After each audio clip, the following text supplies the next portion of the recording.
Hello, I am Jason Giller with AEP 880, Module 10, Safe Schools.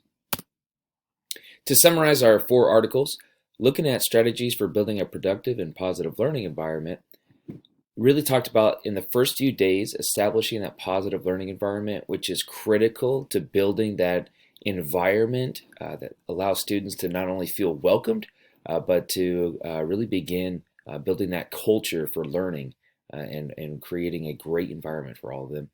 Also, making the learning relevant, which is it's a challenge for a teacher, but when you can do that and actively work on that, kind of keep that in your focus as a teacher, it's going to make what you're trying to teach more relatable when you can incorporate things that they like. And although it's not really ideal to only do what they like, because then you're battling too many obstacles, but making sure that the kids can relate to it, or that it's something that you can pull from their own lives, and it just kind of creates a really engaging environment. Also, setting expectations for conduct, especially that word expectations.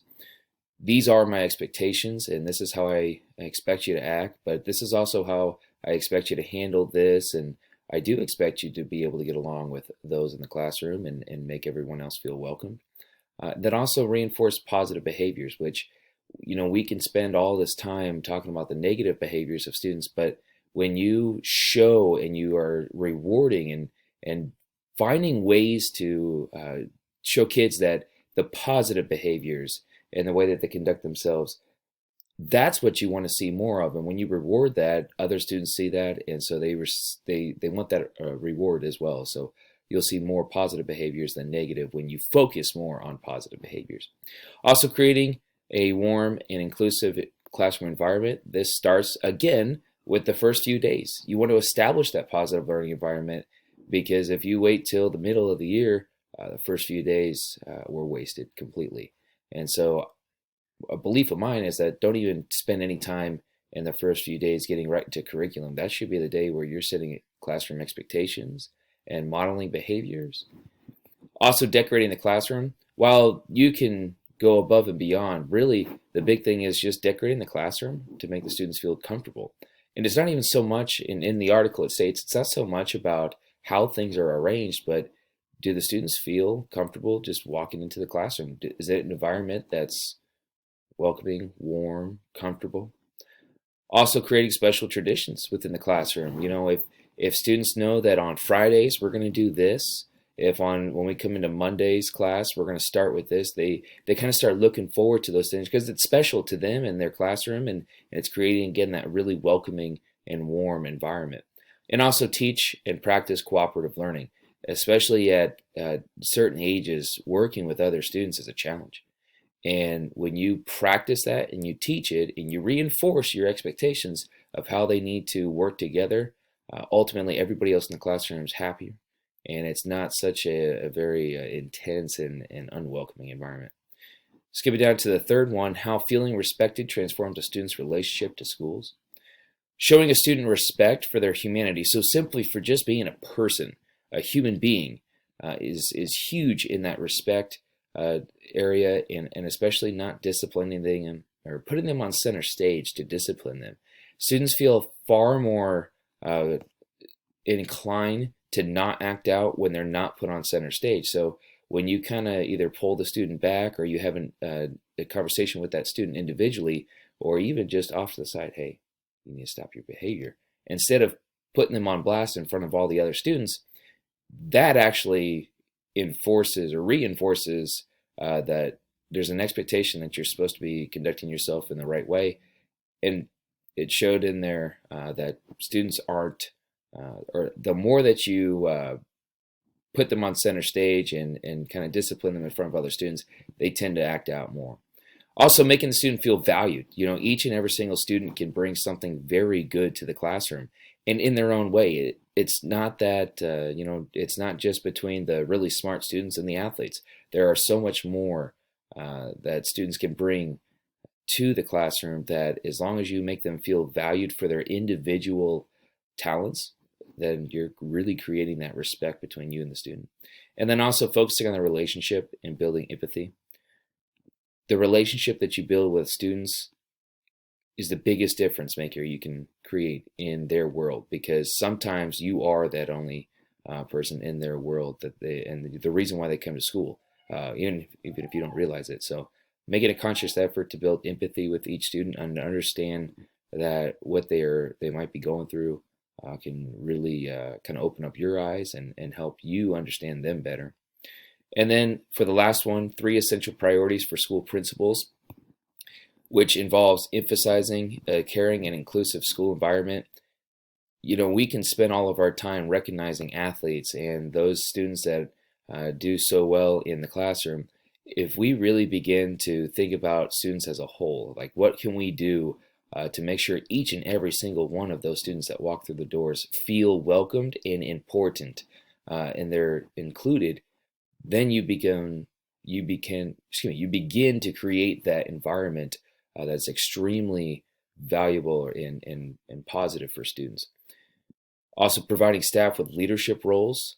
You can do this through many different, I know BLT is a pretty common one between schools, but giving them leadership roles to be able to provide more for the school ultimately kind of puts that responsibility and also that great maybe power, but also opportunity for the staff to really take hold of making the school a better environment for all students. And then also coinciding with the community, knowing that this community is kind of looking at you as a school, you want to show them that you are doing great things. So the more that you can involve the community within the school and also bring the kids out to the community, the better both will be. For the 4 articles that I had selected for preventing bullying, the first one we're looking at, bullying prevention, 5 tips for teachers, principals, and parents. And the big things have kind of broke down to practicing what you preach. So if you're going to tell the kid that, you need to act a certain way, then you as the principal or teacher or parent, you need to act that way as well. You don't, especially as a principal, you have a crazy amount of power and you have a great leadership role. So you don't want to exercise that power. You want to be a very kind and generous person as well.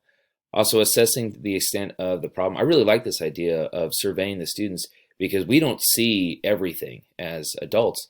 The students see just about everything. So when we can kind of get information from them about what's happening, where it's happening, we can learn far more.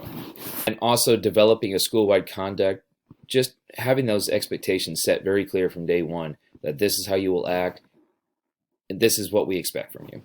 Increasing adult supervision. While it won't ever be perfect, the more that you can get eyes out there and the kids see you, the less instances of bullying would occur. And then also conducting a bullying prevention activities. And this could be something very simple. It doesn't have to take a whole day. This could be very little things that you do here and there just to help preventing those bullying incidents, but also getting more students together to kind of fight against bullying. Preventing bullying, guidelines for administrators and crisis teams. Teaching respect is a big one.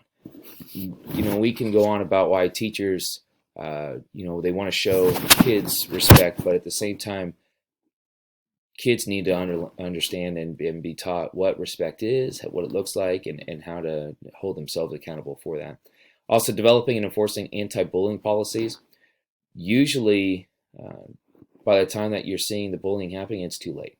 It's probably gone on for quite a bit of time. So the more that you can do to not only prevent it, but have a plan in place to then get to which is the next point, the root of the bullying, because so many times when somebody is bullying, there's something beyond that interaction. So you want to kind of treat the student or the student that has the bullying behaviors, we want to treat them like there's something more going on with them and kind of get to the root of why they're doing it.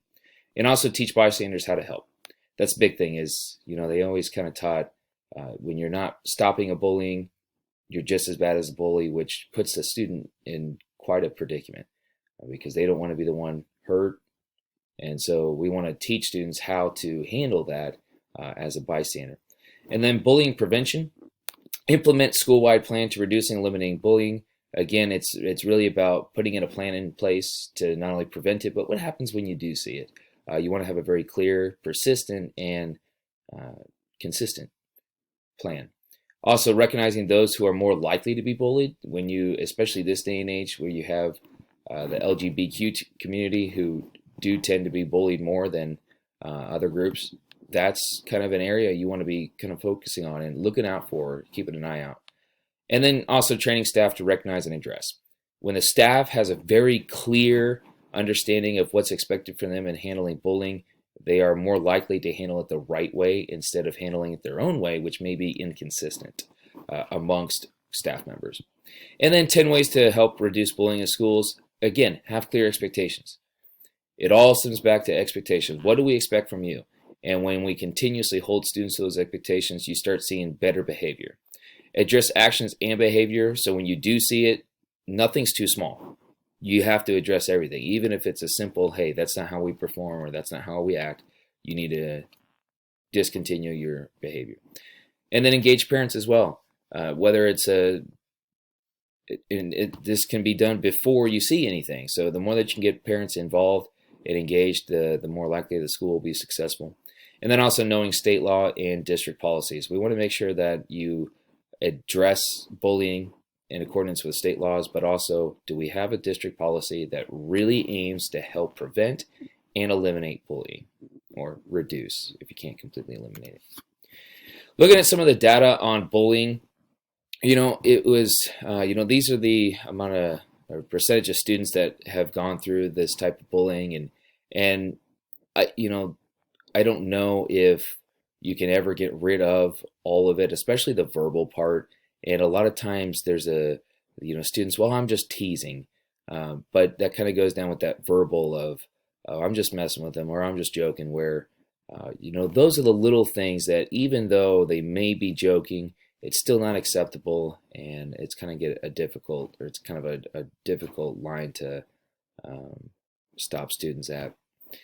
But looking at it, name calling is probably the most common among schools, which, looking at the physical side, I put leaving out in terms of the physical because they can kind of physically be seen as left out. And this kind of happens especially amongst the sports.